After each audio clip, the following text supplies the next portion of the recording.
মায়ের দোয়া aquarium, proprietor Ali Hossain.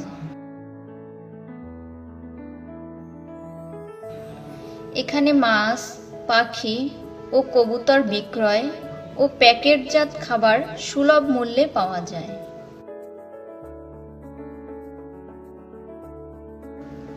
এখানে যে সকল মাছ পাওয়া যায় গোল্ডফিশ, অরেন্ডা, কমেট, কই কাপ, সিলভার, অ্যারোনা সহ বিভিন্ন ধরনের মাছ পাওয়া যায়।